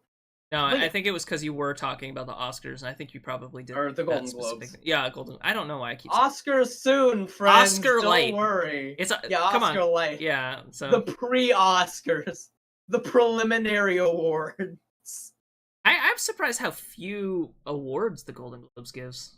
Yeah. I feel like the Oscars has a ton. Yeah. Yeah. I am excited for the Oscars because I love watching the Oscars because it's a time where I can sit down, drink a nice glass of wine, and just get pissed the fuck off. I'm going through some just random news. Detective Pikachu for Nintendo 3DS is coming out in March 23rd. The movie or the game? Game. No, not the game starring Ryan Reynolds, no. The game starring Ryan Reynolds as Pikachu. It is Ryan Reynolds as Pikachu, and for some reason I keep like getting Ryan Reynolds and Ryan Gosling mixed up in my mind. So, oh yeah, that movie with Ryan Gosling. No, with Deadpool in it, not with Drive. Yeah, with Deadpool, not Drive Man. Or a Blade Runner robot. KD3 dot whatever. Yeah. Not whatever. Joe. They call him Joe. His name's Joe now. He looks like a good Joe. Anyway, Blade Runner was my favorite movie of the year, so as one does. I love Blade Runner. But yeah. Out of nowhere, Dalsson says Danny DeVito. Danny DeVito in the chat. He's gonna be playing Detective Pikachu. I would watch the fuck out of a Detective Pikachu movie played by Danny DeVito. I don't want that. I want that more than life itself. I mean, if you're gonna make a Detective Pikachu movie, fuck it, Danny DeVito. Well, if you're gonna go with Ryan Reynolds, all bets are off, right? Oh, yeah, make Danny DeVito like Squirtle. Yeah, I was just about to say that. Detective Pikachu is sidekick Squirtle, played by Danny DeVito. Throwing Nintendo billions of dollars coming your way. Anyway, he went into the fucking he was naked in a couch for Christmas. Fuck. Okay, I think we're gonna wrap up here. Yeah, that's about it. So let's talk about some of the stuff we have going on this coming week. Okay. Roblox video out now. Yeah, the Roblox video went live today. It's funny. Good. I watched it. I've got a lot of people telling me it was great. It's already gotten like 3 or 4 comments. It's gotten a few views, which is good. Go watch Roblox video. Roblox video good. A lot of people like it. And I'm getting like a lot of people. Holy shit, this movie was hilarious. And that's the thing. Like when I get into like the end of the editing process and I'm like watching the video through, I've seen it so much. I'm just sort of watching it like this. Like, is this even good? I can't tell. Yeah. It's like the pacing. The pacing's a little messed up here. There we go. That's good. I'm just thinking, is this actually funny? Because I feel like in my head these jokes were funny, but I don't know anymore because I'm not laughing. I'm just sort of sitting here watching it passively. That's how it always is. Like, even when I'm drawing and stuff, I'll be like, "It's good." Yeah. I've been looking at this for like an hour. Is this even decent? Yeah. I don't know.